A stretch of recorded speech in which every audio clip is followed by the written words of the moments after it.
ఆమె అందమే ఆమెకి శాపమయింది. వేట కొడవలిగా మారి ఆమెని ఛిద్రంగా మార్చేసింది. అసలు రూపం లేకుండా ఆహ్, అసలా ఆమె యొక్క ప్రైవేట్ పార్ట్స్ ఓ పక్కకి, కడుపులో ఉన్న పేగులు ఒక పక్కకి, మెడ మీద కొడవలి ఘాట్లు ఇవన్నీ గూడాను అందమైన యువతిని అత్యంత ఛిద్రంగా మార్చేశాయి. పెళ్ళైన యువతి, కుటుంబంలో ఉన్న యువతి, 16 ఏళ్ళు ఒక వ్యక్తితో కాపురం చేసిన యువతి, చాలా సవ్యంగా సంసారం సాగి ఆ పిల్లల్ని చక్కగా చదివించుకుంటున్న పరిస్థితి, చాలా హ్యాపీగా అన్యోన్యంగా వెళ్తున్న కుటుంబము ఒకేసారి ఒక ఎవరు గూడా ఎక్స్‌పెక్ట్ చేయలేనంత కిరాతకమైన దుస్థితికి వెళ్ళిపోయింది. కిరాతకమైన చర్యతోని. ఎందుకు శాంతి అనే యువతి అలా ఛిద్రంగా హత్య గావించబడింది. ఎవరు చేశారు? ఏంటి? ఇవన్నీ గూడా మనం ఒకసారి చూసుకుంటే ప్రతి ఒక్కరు గూడా దయచేసి ఈ వీడియోని స్కిప్ చేయకుండా చూడండి. ఇది ఒక మెసేజ్. ఖచ్చితంగా ఇలా చేసేవాళ్ళు కాస్త ఆలోచించాల్సిన పరిస్థితి అయితే ఉంది. ఎందుకు అనంటే మీకు పూర్తి వీడియో చూస్తే అర్థమవుతుంది. దీనిలోన శాంతి అనే యువతి గుంతకల్లుకు చెందిన ఆమె, అలాగే అనంతపురానికి చెందిన ఆంజనేయులు అనే వ్యక్తి. వీళ్ళిద్దరూ కూడాను 16 ఏళ్ల క్రితము ప్రేమించి పెళ్లి చేసుకున్నారు పెద్దలనొప్పించి. అత్యంత ప్రేమ, అత్యంత అనుబంధంతోని వీళ్ళ సంసారం 16 ఏళ్ళు కొనసాగింది. చక్కగా 10థ్ క్లాస్ చదువుతున్న బాబున్నాడు. 7థ్ క్లాస్ చదువుతున్న పాపుంది. పాప, బాబు అలాగే శాంతి, ఆంజనేయులు. వీళ్ళు నలుగురు కూడాను వేరే ఊర్లో చక్కగా కాపురం ఉంటూ ఉన్నారు. చాలా సంతోషంగా గడుపుతూ ఉన్నారు. అలాగే ఆంజనేయులు లారీ డ్రైవర్‌గా ఉన్నారు. శాంతి హౌస్ వైఫ్‌గా ఉంటూ ఉన్నారు. పిల్లలు చదువుకుంటూ ఉన్నారు. అత్తమామలు కూడాను ఒప్పించి పెళ్లి చేసుకున్నారు కాబట్టి వీళ్ళ అమ్మగారి తరఫు నుంచి గాని, అత్తగారి తరఫు నుంచి గాని బంధువులు వెళ్ళడము, రావడము అంతా గూడా ఎక్కడ గూడాను వీళ్ళు లవ్ మ్యారేజ్ అన్న ఆ ఫీలింగ్ గూడా ఎక్కడ కనిపించినంత అన్యోన్యంగా వీళ్ళ సంసారం 16 ఏళ్ళు కొనసాగింది. 16 ఏళ్ళు అంటే నాట్ ఈజీ. ఆల్మోస్ట్ సగం జీవితం అయిపోతుంది ఇద్దరు వ్యక్తులకి. అంత చక్కగా సంసారం సాగిన వీళ్ళ మధ్యలోని అంత కిరాతకంగా శాంతిని చంపాల్సిన అవసరము ఎందుకు వచ్చింది అనేది ఒక్కసారి మనం చూసుకుంటే పోలీసుల నుంచి తెలిసిన వివరాల ప్రకారము, అలాగే ఈ వీడియో సోషల్ మీడియాలో తీవ్ర స్థాయిలో వైరల్ అవుతుంది. అందరినీ కూడా చాలా బాధిస్తూ ఉంది. అనుమానం పెనుభూతం అనేది ఇందులో మెయిన్ కాన్సెప్ట్‌గా ఈ హత్యకి కారణమయ్యింది. ఎప్పటి నుంచో అనుకుంటూ ఉంటాము. అందరూ మానసిక నిపుణులు చెప్తూ ఉంటారు. అనుమానం అనేది ఒక మనిషిని పూర్తిగా కిరాతకంగా మార్చేస్తుంది అనేది ఎన్నో కేసెస్‌లో చూసాము భార్యాభర్తలకి సంబంధించి. బట్ ఇప్పుడు ఈ మధ్య కాలంలో కాస్త అలాంటివన్నీ తగ్గాయి అనుకున్న నేపథ్యంలో మళ్ళా ఇలాంటి హత్యలు ప్రారంభం కావడం అనేది ఒక రకంగా ఆందోళన కలిగిస్తుంది. అయితే ఎందుకు వీళ్ళు డిస్టర్బ్ అయ్యారు? ఎందుకు ఈ అనుమానం అనేది వచ్చింది అనేది ఒకసారి చూసుకుంటే లారీ డ్రైవర్ గదా ఆంజనేయులు అనే వ్యక్తి. సో ఆయన లారీ డ్రైవర్ అంటే మనకు తెలుసు రకరకాల బయటికెళ్ళిపోతూ ఉంటారు. రకరకాల రాష్ట్రాలకు వెళ్తూ ఉంటారు. ఏవేవో డిఫరెంట్ లోడ్స్‌ని తరలిస్తూ ఉంటారు లారీల్లోని. మరి ఇలాగ ఆంజనేయులు ఒక నెలలోని ఇంచుమించుగా 20 రోజులు బయటే ఉంటే 10 రోజులే ఇంట్లో ఉండడము, లేదా 15 రోజులు 25 రోజులు బయట ఉంటే 5 రోజులే ఇంట్లో ఉండడము. సో ఫ్యామిలీతో గడపడానికి చాలా తక్కువ టైం ఉంటుంది లారీ డ్రైవర్స్‌కి. అది కూడా ఒక జనరల్‌గా అనుకుంటుంటాం లారీ డ్రైవింగ్, లారీ అట్లా అంటే అదొక హార్డ్ ఫీల్డ్. ఆ ఫీల్డ్ అంతా కూడా ఒక డిఫరెంట్‌గా ఉంటుంది. వాళ్ళు కాస్త రఫ్‌గా ఉంటారు. ఎక్కువగా లారీ డ్రైవర్స్ అనేవాళ్ళు వాళ్ళు అలసటికి నిద్రమత్తులో ఉంటారు. లాంగ్ జర్నీ చేయాల్సి వస్తుంది కాబట్టి మధ్య సేవిస్తూ ఉంటారు. ఇలా అనుకుంటూ ఉంటారు. వాళ్ళ ఇంటికి రావడం తక్కువ ఉంటుంది. అంటే ఫ్యామిలీతో గడపడం చాలా తక్కువ ఉంటుంది. బట్ వచ్చిన టైంలోనే వాళ్ళకి నచ్చిన విధంగా సంతోషంగా, ఆనందంగా మళ్ళీ ఫ్యామిలీతో గడిపి మళ్ళీ వాళ్ళు వృత్తిపరంగా వెళ్ళిపోతూ ఉంటారు.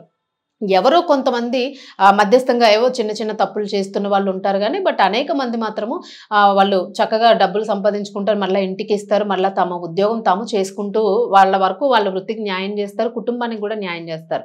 బట్ ఈ ఆంజనేయుల విషయంలో కూడా అలాగే జరిగింది. ప్రేమించి పెళ్లి చేసుకున్నాడు కాబట్టి శాంతికి చాలా ఫాలోయింగ్ ఉండేది గతంలోని. పెళ్లి చేసుకునే ముందర అందరూ కూడా శాంతిని చాలా ఇష్టపడేవాళ్ళు. చాలా అందంగా ఉంటుంది అని చెప్పేసి కొంతమందిలో ఆ టాక్ వినిపిస్తూ ఉండేది. అప్పటికి కూడా ఆంజనేయులు అంటే అంత అందమైన యువతి తన భార్య అవ్వడం ఆయన అదృష్టంగా భావించి చక్కగా పెళ్లి చేసుకొని సంసారం కొనసాగించాడు అని చెప్పేసి వాళ్ళ కుటుంబ సభ్యులు కూడా చాలా బాధపడుతున్న పరిస్థితి ఇవాళ. మరి ఎందుకు ఆంజనేయులు అంత కర్కశంగా మారాడు? ఆంజనేయులు తన భార్యని స్వతహాగా తన చేతులతో ప్రేమించి తాళికట్టిన అదే చేతులతోని వేట కొడవలితో ఎందుకంత ఛిద్రం చేసేసాడు ఆమెని అని చెప్పేసి చూసుకుంటే ఒక అనుమానం అనేది ఇక్కడ మనకి కనిపిస్తూ ఉంది. అయితే ఆయన లారీ డ్రైవర్ కాబట్టి బయటికి వెళ్ళిపోతూ ఉంటాడు కాబట్టి శాంతి మీద రకరకాల అనుమానాలు వీధిలో ఉన్నవాళ్ళు, అంటే లారీ డ్రైవర్స్ ఫీల్డ్ అంటేనే అలా ఉంటుంది. ఖచ్చితంగా ఈ లారీ డ్రైవింగ్లో ఉన్న వాళ్ళ వైఫ్స్ ఎవరైతే ఉంటారో వీళ్ళు చాలా రూమర్స్ ఫేస్ చేస్తూ ఉంటారు.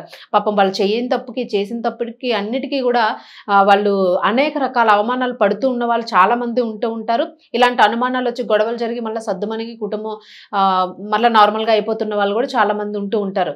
అది ఒక లారీ డ్రైవర్స్ అనే కాదు, బయట ఉన్న ఫీల్డ్స్ అంటే నేవల్, మర్చెంట్ నేవీస్ కూడా అంతే. 6 మంత్స్ అక్కడ ఉంటే ఇంకొక 6 మంత్స్ ఇంట్లో ఉంటూ ఉంటారు. సో 6 మంత్స్ వాళ్ళు అక్కడే ఉంటారు. అండ్ మిలిటరీ ఇలాంటి ఫీల్డ్‌లో కూడాను హస్బెండ్స్ అక్కడ పెళ్లి అవ్వగానే కూడా చాలా మంది మిలిటరీ ఇలాంటి వాళ్ళకి బోర్డర్స్‌కి వెళ్ళిపోతూ ఉంటారు. మళ్ళీ పిల్లలు పుట్టిన తర్వాత వాళ్ళు వస్తూ ఉంటారు. ఇలా కూడా ఉంటూ ఉంటుంది.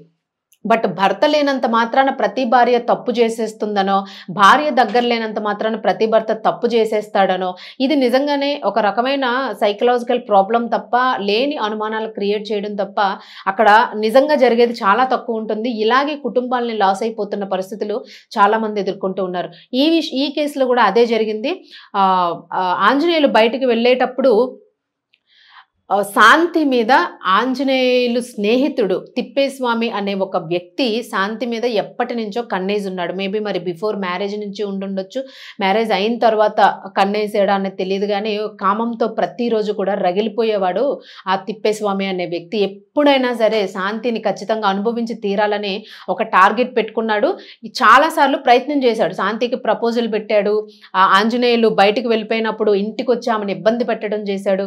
ఫోన్ నెంబర్ తీసుకొని ఫోన్లో వేధించడం చేశాడు. ఎన్నో రకాలుగా శాంతిని లొంగ తీసుకునే ప్రయత్నం అయితే చాలా చేశాడు. అయినప్పటికీ కూడా శాంతి లొంగకుండా నేను నా జీవితం పూర్తిగాను ఆంజనేయులకే స్వంతము అని చెప్పేసి ఆమె ఎన్నోసార్లు తెగించి చెప్పడం కూడా జరిగిందంట. అంతేకాకుండాను ఎన్నోసార్లు వాళ్ళిద్దరి మధ్య వాగ్వాదం జరిగింది. ఇంట్లోంచి వెళ్ళకపోతే మర్యాదగా ఉండదు, నా భర్త స్నేహితుడు కాబట్టి నిన్ను ఏమీ అనకుండా వదిలిపెట్టాల్సిన పరిస్థితి వస్తూ ఉంది. ఇది ఒకవేళ నా భర్తకి తెలిస్తే పరిస్థితి వేరేగా ఉంటుంది. ఖచ్చితంగా అంటే ఎవరైనా అంతే కదా, తన భార్యని ఇబ్బంది పెడుతున్నాడు అని అంటే ఖచ్చితంగా అక్కడ ఒక సినారియో అంతా ఎలా ఉంటుందో మన అందరికీ తెలుసు. అదొక క్రైమ్ సిచ్యువేషన్కి వెళ్ళిపోతుంది. ఎవరో కూడా అంత ఈజీగా క్షమించరు. అంటే మానవ ఇది మెంటల్ సైకలాజికల్గా మనం దాన్ని క్షమించలేము. అదేదో పెద్ద తప్పుగా తీసుకుంటాం ఖచ్చితంగా.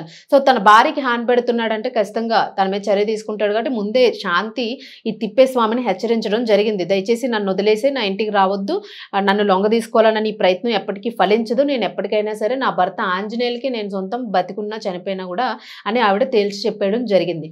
అయితే ఈ డిస్టర్బెన్స్ అంతా తనలో తానే నలిగిపోయి ఎన్నో సంవత్సరాల నుంచి భరిస్తూ వచ్చింది.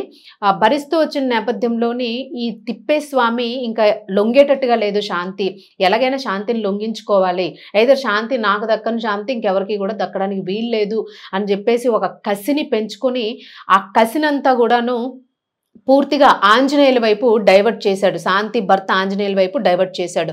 సో ఆ ఆంజనేయులకి ఫోన్ చేయడము, ఫోన్ చేసి నువ్వు లారీలోని నువ్వు ఎక్కడికో వెళ్ళిపోతూ ఉంటావు, నువ్వు దేశాలు తిరుగుతూ ఉన్నావు, డబ్బులు తెచ్చిస్తున్నావు, నీ భార్య ఇక్కడ ఎవరెవరితోనో కులుకుతూ ఉంటుంది, ఎవరెవరితోనో ఉంటుంది, ఇట్లాంటివన్నీ పదాలన్నీ కూడా వాడకూడని పదాలు పాపం ఆవిడ మీద లేనిపోని ఆరోపణలు వేసి ఆంజనేయులకి అనేక సార్లు చెప్పడం జరిగింది. అయినప్పటికీ కూడా ఆంజనేయులు ఆ విషయాన్ని నమ్మలేదు. ఆంజనేయులు ఒక్కడే కాదు, చుట్టుపక్కల ఒకళ్ళిద్దరు కూడా ఏదో సంసారాన్ని, పచ్చటి సంసారాన్ని చూసి మండే కళ్ళు కూడా చాలా ఉంటాయి. ఇలాంటి వాళ్ళు కూడా కొంతమంది ఆంజనేయులకి అప్పుడప్పుడు చెప్తుండడంతోనే పాపం వీళ్ళిద్దరి మధ్య కూడా చిన్న చిన్న డిస్కషన్స్ వచ్చేవి. అయినప్పటికీ కూడా శాంతి ఎలాంటి తప్పు చేయదు అనే నమ్మకం ఆయనకి ఉంది, నా భర్త నన్ను నమ్ముతున్నాడు అనే ఒక నమ్మకం శాంతికి కూడా ఉంది. మరి ఇలాంటి నమ్మకాన్ని కూడా పోగొట్టేశాడు తిప్పేస్వామి. మరి చెప్పడంతో పలుమార్లు అదే పదే చెప్తూ ఉంటే ఎవరికైనా కూడా అవునా ఇది నిజమేనా అని ఒకసారి కనిపెడితే బాగుండేమో, నిజంగా ఈ తప్పు చేస్తున్నాడేమో, చేస్తుందేమో అని ఒక మన మైండ్ సైకలాజికల్గా దాని వైపు వెళ్ళిపోతుంది. సేమ్ ఆంజనేయుల మైండ్ కూడా అట్లానే ఆలోచించింది. అన్నిసార్లు కూడా ఆయన అవాయిడ్ చేశాడు. కానీ లాస్ట్కి తిప్పేస్వామి ఆంజనేయులకి ఫోన్ చేసి మన ఇద్దరము అనంతపురంలో ఒకసారి కలవాలి, నీ భార్య నువ్వు లేనప్పుడు ఇలా చేస్తూ ఉంది, నేను చాలాసార్లు చూశాను, నీకు రెడ్ హ్యాండెడ్గా పట్టిస్తాను నేను కావాలి అని అంటే ఇలా ఈ రకంగా మాట్లాడడంతో అది నిజము అని అంటే ఇంత క్లియర్గా ఆయన ఒత్తి చెప్పడంతోనే అది నిజమే అని చెప్పేసి పాపం ఆంజనేయులు నమ్మడం జరిగిందంటే అనుమానించాడు. అనుమానం అనేది ఆయన మనసులో బీజం పడి అది పెరిగి చిలికి గాలివానగా మారుతుంది. కాబట్టి అనంతపురం వచ్చి తిప్పేస్వామిని కలిశాడు. మ్యాటర్ అంతా కూడా లేని అబద్ధాలని, లేని వాటి అన్నింటినీ కూడా విపరీతంగా కల్పించి చెప్పడంతో అనుమానం మొదలైంది. సో, ఇంటికొచ్చి శాంతితోని పూర్తి స్థాయిలో గొడవ పెట్టుకున్నాడు. "నువ్వు ఇట్లా చేస్తున్నావు, ఇలా చేస్తున్నావు, ఇలా చేస్తున్నావు. నా ఫ్రెండ్‌ని గూడా నువ్వు రమ్మని అడిగావు." ఇలా లేనివని అంటే ఆమెని బెదిరించి ఆమె ఈయన్నే అడిగింది అన్నట్టుగా ఇలా మొత్తం అంతా గూడా మొత్తం సినారియోని మార్చేశాడు. ఇదంతా గూడా ఆయన ఎలా చెప్తే నమ్ముతాడు, తన ఫ్రెండ్ మనసు తెలుసు కాబట్టి పూర్తిగా బ్రెయిన్‌లోకి విషపూరితం చేసేశాడు. దెన్ ఆయన ఇంటికొచ్చి శాంతిని అడగడం జరిగింది. అడిగి గొడవ పడ్డారు. గొడవ పడిన తర్వాత ఇలాంటిదేమీ లేదు ఆవిడ చెప్పడం జరిగింది. ఫ్రెండ్ గదా! చెప్తే వీళ్ళిద్దరి మధ్య స్నేహం పోతుందేమో అని జెప్పేసి ఆవిడ ఆ విషయాన్ని రివీల్ చేయడానికి ఇబ్బంది పడింది. కానీ శృతి మించడంతోని ఇంక శాంతి చెప్పాల్సొచ్చింది. అసలు నా ప్రమేయం లేదు. తిప్పేస్వామినే ఇంటికొచ్చి నన్ను ఇబ్బంది పెడుతూ ఉన్నాడు. ఫోను చేసి ఇబ్బంది పెడుతూ ఉన్నాడు. చాలా సార్లు నన్ను అబ్యూజ్ చెయ్యబోయాడు. నన్ను లైంగికంగా వేధించబోయాడు. అయినప్పటికీ కూడా నేను తప్పించుకున్నాను. నీ స్నేహితుడు కాబట్టి నీకు చెప్తే నువ్వు నమ్ముతావో, నమ్మవో, మరలా ఎలాంటి మనస్పర్ధలొస్తాయి, నువ్వేమైనా తననేమైనా చేస్తావేమో ఇవన్నీ కూడా ఆలోచించి, మన కుటుంబం, మన పిల్లల గురించి ఆలోచించి నేను నీకు ఈ విషయాన్ని చెప్పలేదు. బట్ ఏదైనా కూడా ఇప్పుడు జరగాల్సిన అనర్థం అయితే జరిగింది. ఇది తప్పు తిప్పేస్వామిదే అని చెప్పి శాంతి చెప్పడం జరిగింది. అయినప్పటికీ కూడా ఆంజనేయులు అసలు నమ్మలేదు ఆమె మాటల్ని. నమ్మకుండా ఇంకా తాగొచ్చి గొడవ పెట్టుకుని అసలు విపరీతమైన గొడవలు స్టార్ట్ అయినాయి. కొట్టుకోవడం ఇవన్నీ కూడా స్టార్ట్ అయినాయి. మరి ఆ ప్రేమంతా ఎక్కడికి పోయింది అని చెప్పేసి ఆవేదన చెందుతూ కూడా ఆవిడ ప్రతిరోజు కూడా రోధించిన పరిస్థితి. ఇదే సమయంలోనే పోనీ గొడవ పడి ఆయన లారీ పోనీ జాబ్‌కెళ్ళో లేదో ఆ లారీ మానేసేసి ఇంకేదైనా జాబ్ జాయిన్ అయ్యి పోనీ ఏదో చేసుకుంటూ ఉన్నా పర్వాలేదు. బట్ ఆంజనేయులు అదేమీ కూడా ఆలోచించకుండా పూర్తిగా లారీ ఉద్యోగం వదిలేశాడు. జాబ్‌కెళ్ళడం మానేశాడు. డైలీగా ఇంకా కంటిన్యూస్ 24/7 తాగడమే పనిగా పెట్టుకున్నాడు. ఆవిడని ఫిజికల్‌గా వేధించడం మొదలుపెట్టాడు. అంటే తన భార్య శరీరము, తన భార్య తనది అని ఏదైతే నమ్మి సంసారం చేశారో ఇన్ని సంవత్సరాలు కూడా అది వేరే వాళ్ళకి పంచుతోంది అన్న ఒక అనుమానం ఆయనలోని లేని అనుమానము వచ్చేయడంతో అది పెనుభూతంగా మారి అతను మొత్తం లాస్ట్‌కి శాంతినైతే హత్య చేసేసే వరకు వెళ్ళింది. మొత్తానికైతే వినకుండా ఉద్యోగం మానేసి ఇంట్లో ఉన్నాడు. శాంతి అప్పటికి చెప్తూనే ఉంది. అయినా కూడా వినలేదు. వినకుండా కొద్ది రోజులు అసలు బయటికెళ్ళిపోయాడు. ఇంటికి రాకుండా కూడా వెళ్ళిపోయి కాల్స్ కూడా లిఫ్ట్ చేయలేదు. ఒకరోజు శాంతి డైలీ కాల్ చేస్తూనే ఉంది. లాస్ట్‌కి ఒకరోజు కాల్ లిఫ్ట్ చేసి ఇంటికి రా, నువ్వు ఇంటికొస్తే మాట్లాడుకుందాము, పిల్లలు అడుగుతున్నారు, ఇలాంటి తప్పేమీ జరగలేదు, నేను ఎలా ప్రూవ్ చేసుకోవాలో చెప్పు, నేను నిరూపించుకుంటాను అని చెప్పేసి శాంతి గట్టిగా ఏడుస్తూ రోధించడంతోని ఆయనైతే ఆంజనేయులు అయితే ఇంటికి రావడం జరిగింది. పూర్తిగా తాగి ఇంటికి వచ్చిన తర్వాత ఆమె మాట్లాడుతూనే ఉంది. ఎక్స్ప్లెయిన్ చేస్తూ ఉన్న తరుణంలోని ఆయన దగ్గరలో ఉన్న వేట కొడవలు తీసుకొని వచ్చాడు. ఆ వేట కొడవలతోని పూర్తిగా కూడా మెడ మీద నరికేయడం, అలాగే కడుపులో విపరీతంగా ఆ వేట కొడవల్ని కడుపు మొత్తం కూడా ఛిద్రం చేసేసి ఆ విజువల్స్ కూడా చూడ్డానికి భయానకంగా ఉన్నాయి. అవి అసలు ప్లే చేయడానికి ఏమాత్రం కూడా దాన్ని అసలు చూడలేము మన కళ్ళతోనే.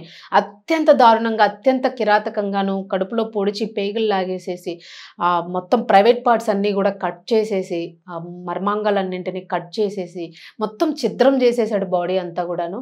అంటే ప్రేమ ఉంటుంది కానీ ఇంత కర్కశమైన ప్రేమ ఉండకూడదు. ఒక్కసారి మనం అనుమానించే ముందు అట్లీస్ట్ దాన్ని చెక్ చేసుకోవాలి. నిజంగానే ఇది జరిగిందా లేదా అని ఎవడైతే చెప్పాడో ఫస్ట్ వాడిని అనుమానించి అసలు వాడేం చేస్తున్నాడో అనేది ఒక్కసారి మీరు ట్రేస్ అవుట్ చేసుకోగలిగితే ఇలాంటి అమాయకమైన భార్యల్ని చంపాల్సిన అవసరం రాదు. అలాగే భార్యలు కూడా ఉన్నారు. సేమ్ ఇదే సినారియో భార్యలకు కూడా వర్తిస్తుంది. వీళ్ళు కూడా అంతే. భర్త ఏదో చేసేసాడు, ఎవరితోనో ఏదో చేశాడు, అది ఇది అని చెప్పేసి రెడ్ హ్యాండెడ్గా మీడియాల ముందుకు లాగి లేదంటే ఆ పాయిజన్ ఇచ్చి చంపేసేసి డ్రమ్ముల్లో కుక్కేసేసి ఇట్లాంటివి దయచేసి చేయకండి. ఇది ఒకళ్ళు నేర్చుకోవడం కాదు, దీని మీద అవేర్నెస్ రావాలి. ఆ అనుమానానికి తావివ్వకండి. తప్పు చేయకుండా కూడా అనేక మంది బలైపోతున్న పరిస్థితి కనిపిస్తుంది. అసలు తప్పు చేయలేని వాళ్ళు ఎందుకు ఇక్కడ హత్య గావించబడాలి, వాళ్ళు ఎందుకు చనిపోవాలి? అసలు నిజంగానే ఆంజనేయులకి తన భార్య మీద ప్రేమ ఉండి 16 సంవత్సరాలు నిజంగానే జెన్యూన్గా సంసారం చేసున్నవాడైతే, అంత ఇష్టపడి పెళ్లి చేసుకున్న భార్యను అంత నమ్మినవాడైతే ఖచ్చితంగా తిప్పేస్వామి చెప్పింది కరెక్టా కాదా, ఇంత చెప్తున్నాడు అని అంటే దీని వెనక ఏదైనా ఉంటుంటుంది. ఒక్కసారి క్రాస్ చెక్ చేసుకుని ఉంటే ఇంత దరిద్రమైన హత్య జరిగి ఉండేది కాదు. ఇంత దారుణంగా అసలు పిల్లలు కూడా ఇప్పుడు అనాథలు అయిపోయిన పరిస్థితి. పాపం 10th క్లాస్ 7th క్లాస్ ఆడపిల్ల ఉంది. వాళ్ళ భవిష్యత్తు ఏంటి? ఆ తండ్రి జైలుకి వెళ్ళిపోతాడు, తల్లి లేదు, వాడెవడో మధ్యలో ఎంటర్ అయ్యి అసలు సంవత్సరం మొత్తం పాపం ప్రేమ వివాహం చేసుకొని అప్పటికే కుటుంబాన్ని ఒప్పించుకున్నారు. నిజంగానే తను తప్పు చేయకపోయినా కూడా చేసి ఉంటుందేమో అని ఇప్పుడు లేని డిస్కషన్స్ అన్నీ కూడా అగ్గి మీద ఆర్జం పోసినట్టుగా ఇవన్నీ పెరుగుతాయి. మరి దయచేసి ఇలాంటివి చేయకండి. క్రాస్ చెక్ చేసుకోండి. అనుమానం వస్తే కొద్ది రోజులు ఓపిక పట్టండి, సహనంతో ఉండండి, క్రాస్ చెక్ చేసుకోండి. చేసుకున్న తర్వాత కూల్‌గా డిస్కస్ చేసుకోండి. ఎందుకు మన ఇద్దరి మధ్య గ్యాప్ వస్తుంది? ఇలా ఎందుకు వేరే వ్యక్తిని ఇష్టపడుతున్నాము? ఒకవేళ పడితే దానికి సంబంధించిన డిస్కషన్, హెల్తీ డిస్కషన్ చేసుకోండి. మీరు తీసుకునే నిర్ణయాల వల్ల పిల్లలు బలైపోతారు. అభం శుభం తెలియని పిల్లలు, వాళ్ళ భవిష్యత్తు మొత్తం నాశనం అయిపోతుంది. దయచేసి అర్థం చేసుకోండి. దీనికి సంబంధించి మీరు ఏమనుకుంటున్నారో కామెంట్ తెలియజేయండి.